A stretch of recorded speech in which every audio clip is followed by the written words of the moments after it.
নিয়োর ছুটির দিনে আসলে বাণিজ্য মেলাতে ক্রেতা দর্শনার্থীদের ভিড় কেমন দেখা যাচ্ছে? কোন পণ্যের বাজার আসলে সবচেয়ে বেশি? কোন দিকে ক্রেতারা ছুটছেন? প্রথমে বলে নেই যে আজকে শুধু ছুটির দিন নয়, আজকে কিন্তু বাণিজ্য মেলার শেষ হতে যাওয়ার দ্বিতীয় দিন। আগামীকালকে বাণিজ্য মেলা শেষ হচ্ছে, সেই হিসাবে ছুটির যেই শেষ দুদিনের মধ্যে আজকে প্রথম দিন এবং আগামীকালকে হচ্ছে বাণিজ্য মেলার দ্বিতীয় ছুটির দিন পড়বে। এর মধ্যেই আগামীকালকে সমাপ্ত ঘোষণা করা হবে বাণিজ্য মেলার। সো সেই কারণেই কিন্তু মূলত আজকে ছুটির দিন একদিকে, আবার বাণিজ্য মেলা শেষ হতে যাচ্ছে আগামীকাল। তো সেই জায়গার থেকে বাণিজ্য মেলায় আজকে যদি একটু দেখাই যে সকাল থেকে ক্রেতাদের সংখ্যা বা দর্শনার্থীর যেই ভিড় সেটি খুব একটা বেশি না থাকলেও ধীরে ধীরে বেলা 12টা নাগাদ বাড়তে শুরু করে এবং দুপুর নাগাদ এই মুহূর্তে মোটামুটি অনেকটাই জমে উঠেছে ঢাকা আন্তর্জাতিক বাণিজ্য মেলার এবারের আসর। এবং ক্রেতাদের মধ্যে যারা ছুটির দিন উপলক্ষে অপেক্ষা করেন সপ্তাহে ছুটির দিনে পরিবার সহ কোথাও ঘুরতে যাওয়ার বা বের হওয়ার, তারা অনেকেই এসেছেন তাদের পুরো পরিবার সহকারে।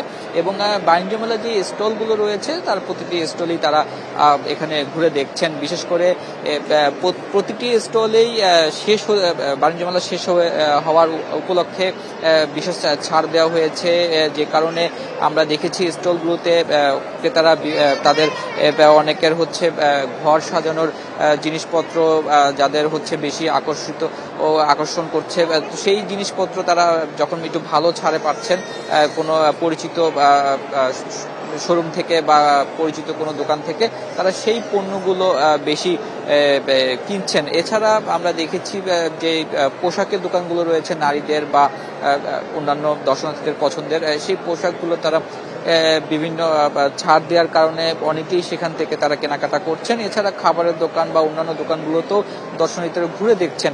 মূলত তারা আজকে ছুটির দিন উপলক্ষে অনেকেই ঢাকা বা ঢাকা থেকে আরো দূর থেকেও বাণিজ্য মেলায় এসেছেন।